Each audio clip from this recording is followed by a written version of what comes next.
1900, sur la capitale autrichienne souffle un vent d'exaltation.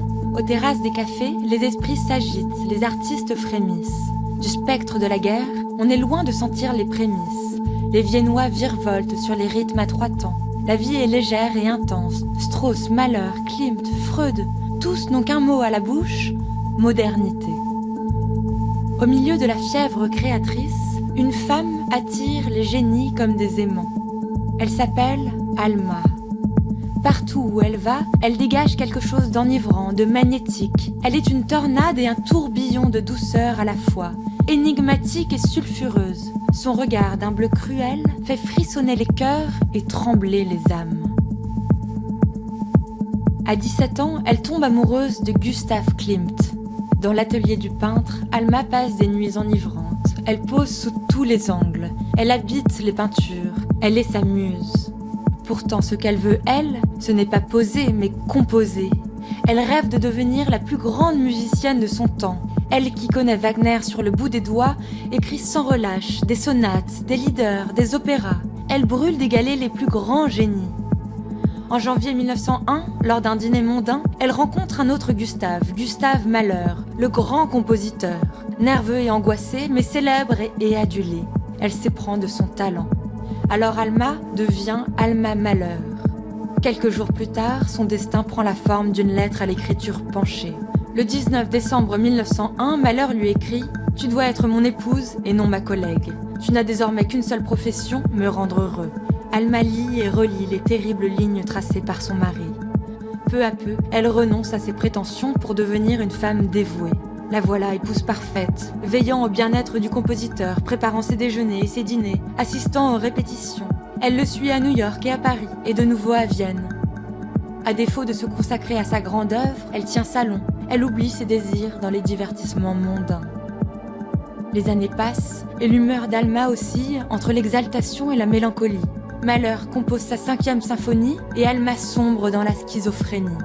Dans son journal, elle note « Il y a en moi un terrible conflit. Je meurs d'envie de jouer, mais j'ai perdu l'inspiration. On m'entraîne loin de moi-même. Je rêve de redevenir qui j'étais. »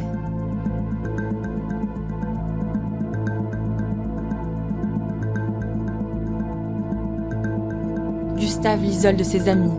À l'opéra, on lui reproche sa tyrannie. Alma n'en finit plus d'accumuler la rancœur contre lui. La muse sublime se transforme en furie. « J'étouffe sous ton génie aveugle, lui dit-elle. J'oublie que j'existe. » À l'été 1910, enfin, Alma revit. Elle tombe sous le charme d'un bel architecte aux yeux perçants, Walter Gropius. Lorsque son mari travaille, Alma s'échappe. Elle se retrouve dans les bras de son amant. Un soir, Gropius commet un acte manqué. Il envoie une lettre d'amour à Alma qu'il adresse à Monsieur le directeur Mahler. Lorsqu'il découvre l'enveloppe sur son piano, Gustave explose de rage et de fureur. Rongé par la jalousie, il supplie Alma de ne pas l'abandonner. Il noircit ses partitions de cris désespérés et consulte le docteur Freud. Le désespoir a raison de lui. Le 11 mai 1911, son cœur lâche, Mahler trépasse.